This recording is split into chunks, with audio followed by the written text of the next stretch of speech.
कभी शिव के आगे रोकर देखो, सारी दुनिया के आंसू हल्के लगेंगे। जो व्यक्ति शिव के चरणों में टूटकर बिखरता है वो फिर संसार में कभी नहीं टूटता, क्योंकि जिस दिन तुमने सच्चे मन से महादेव को पुकार लिया उस दिन तुम्हारे दुख तुम्हारी शक्ति बन जाते हैं, तुम्हारे आंसू तुम्हारा कवच बन जाते हैं और तुम्हारा टूटा दिल खुद शिव का आसन बन जाता है। मनुष्य तब सबसे मजबूत होता है जब वह सबसे ज्यादा टूटा होता है, पर फिर भी शिव को पकड़कर बैठा होता है, क्योंकि शिव केवल मंत्रों से नहीं वेदना से मिलते हैं। वो तुम्हारे टूटे मन में है, तुम्हारे कांपते होठों में है, तुम्हारे हे महादेव कहने में है। और जब तुम शिव से अपने आंसुओं की भाषा में बात करते हो तब वो तुम्हारे लिए वो शक्ति बन जाते हैं जो लाखों किताबें लाखों लोग नहीं दे सकते।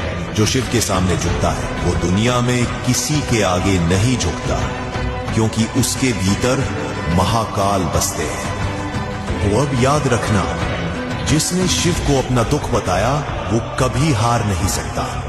जिसने शिव के चरणों में अपना सिर झुकाया उसका भाग्य झुकना सीख जाता है। टूटो पर शिव के लिए, रो पर महादेव के आगे, क्योंकि ये आंसू ही तुम्हें वहां पहुंचाते हैं जहां बाकी सब हार मान लेते हैं। शिव की भक्ति में रोने वाला फिर संसार से नहीं डरता, वो खुद मृत्यु। कभी शिव के आगे रोकर देखो, सारी दुनिया के आंसू हल्के लगेंगे।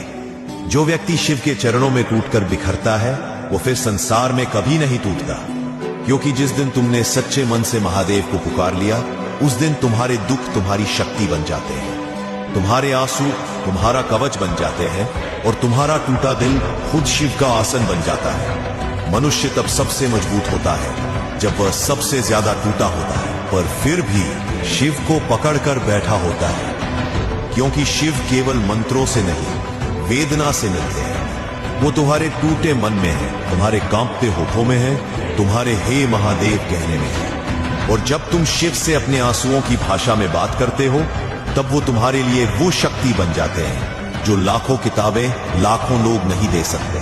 जो शिव के सामने झुकता है वो दुनिया में किसी के आगे नहीं झुकता, क्योंकि उसके भीतर महाकाल बसते हैं। तो अब याद रखना, जिसने शिव को अपना दुख बताया वो कभी हार नहीं सकता। जिसने शिव के चरणों में अपना सिर झुकाया उसका भाग्य झुकना सीख जाता है। टूटो पर शिव के लिए, रो पर महादेव के आगे, क्योंकि ये आंसू ही तुम्हें वहां पहुंचाते हैं जहां बाकी सब हार मान लेते हैं। शिव की भक्ति में रोने वाला फिर संसार से नहीं डरता, वो खुद मृत्यु